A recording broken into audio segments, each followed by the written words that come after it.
Et coucou, j'espère que vous allez bien. On se retrouve aujourd'hui pour une nouvelle vidéo sur ma chaîne YouTube pour vous parler de confiance en soi.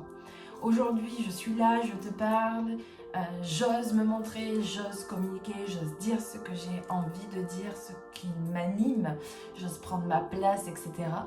Mais ce n'était pas du tout le cas avant.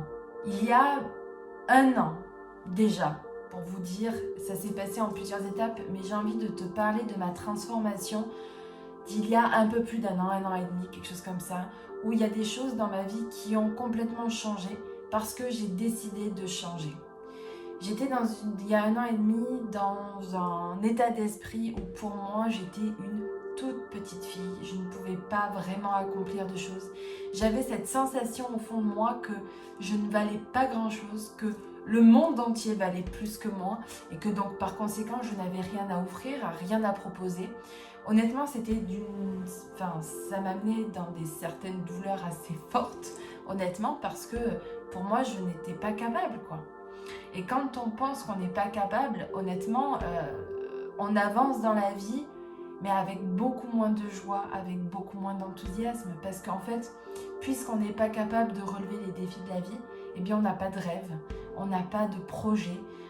On a des projets lambda de monsieur, madame, tout le monde, mais on n'a pas nos véritables projets.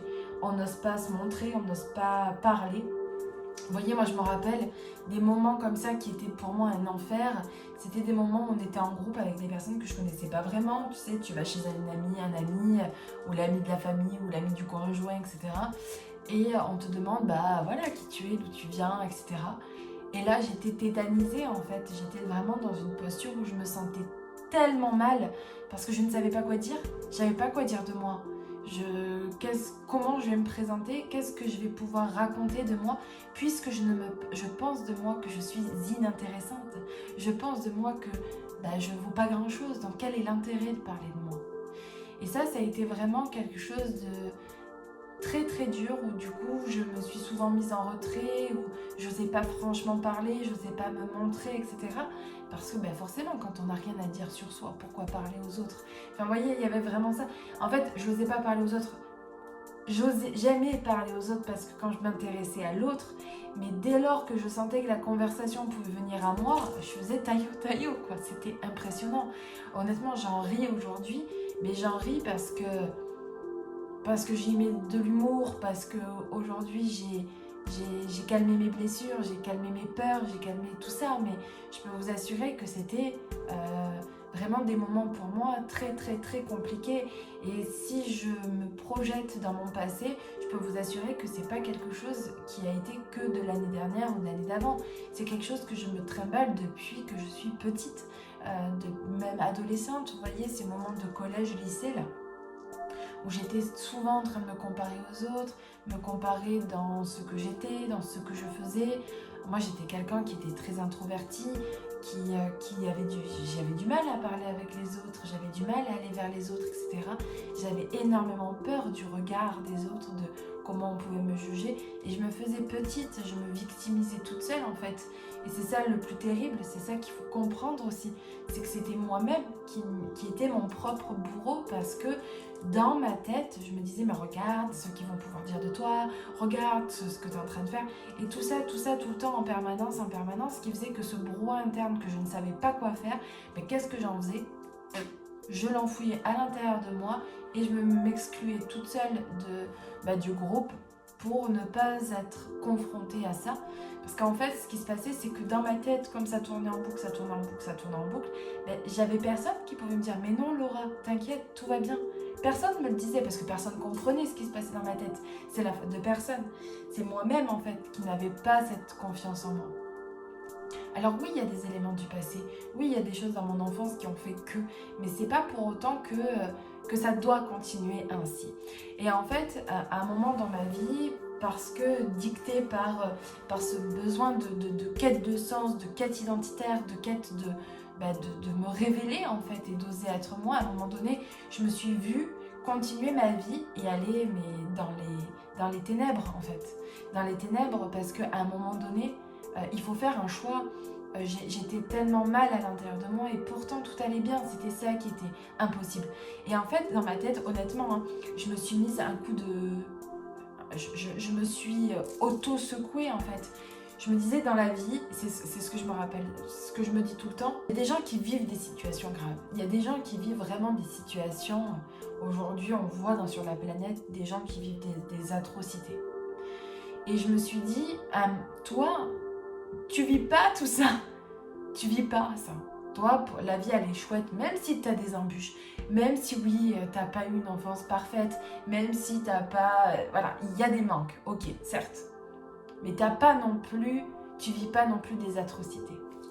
Et donc, quel est l'équilibre à trouver quand, certes, on vit pas des atrocités, mais pour autant, à l'intérieur de nous, ça va pas? Eh bien, c'est ma démarche. Ma démarche, elle est là, c'est que va prendre conscience de tes casseroles, c'est ce que je me suis dit, va prendre conscience de tes casseroles, bouge-toi les fesses pour les comprendre, pour être bien et pour ensuite passer à l'autre étape qui est de t'avances dans ta vie en fait et t'es heureuse. T'apprends à être heureuse, t'apprends à avoir confiance en toi. Et c'est aussi ça la révélation que je me suis faite, c'est que ça s'apprend. Ça s'apprend, c'est pas quelque chose qui est forcément inné. Ça s'apprend à avoir confiance en soi. Ça s'apprend à s'aimer, à avoir de l'estime pour soi. Ça vient pas naturellement, pas pour tout le monde en tout cas. Et donc ça aussi, ça a été une révélation. Et si vous voulez, moi dans ma tête, tout le temps, quand ça va pas, je me dis ok, n'oublie pas en fait. N'oublie pas que t'as tout pour être heureuse. Que tout est devant toi. Donc certes, aujourd'hui ça va pas, mais tu as les ressources d'aller chercher d'autres ressources pour t'aider à passer certaines étapes. Et ce qui est pas bon, oui, ce qui est pas bon, je le dis, c'est de rester cloîtré dans une situation tout le temps, dans le mood ça va pas. Et c'était mon cas. C'était sincèrement mon cas il y a quelques temps, quand je n'avais pas encore pris conscience que on pouvait trouver de l'aide. Je n'avais vraiment pas conscience que dans la vie, il y avait des gens ressources, des personnes ressources qui pouvaient m'apporter cette aide-là. Et quand j'ai compris ça, que des personnes pouvaient m'apporter, que moi j'avais les compétences de travailler dessus, parce que mon focus c'était d'être heureuse, d'être épanouie dans ma vie. J'avais rien d'autre dans ma tête que ça. À un moment donné, il faut que tu sois heureuse, il faut que tu sois épanouie. Pas dans l'apologie du bonheur, pas dans l'obligation d'être dans le bonheur absolu, mais d'avoir en tout cas la liberté, la conscience et la responsabilité de ce que tu vis à chaque instant. Parce que c'est ça aussi la chose la plus douloureuse que j'ai vécue, c'est que je n'avais pas l'impression de vivre ma vie. J'avais pas l'impression d'avoir ma vie en main. C'est comme si, vous voyez, c'était quelque chose d'impalpable qui passait entre moi et la vie, quoi, et que je pouvais rien maîtriser. Et il n'y a pas plus horrible que ça, cette sensation qu'on ne maîtrise rien. Ça ne veut pas dire qu'il faut être dans un contrôle absolu, et c'est ça aussi, ça s'apprend tout ça.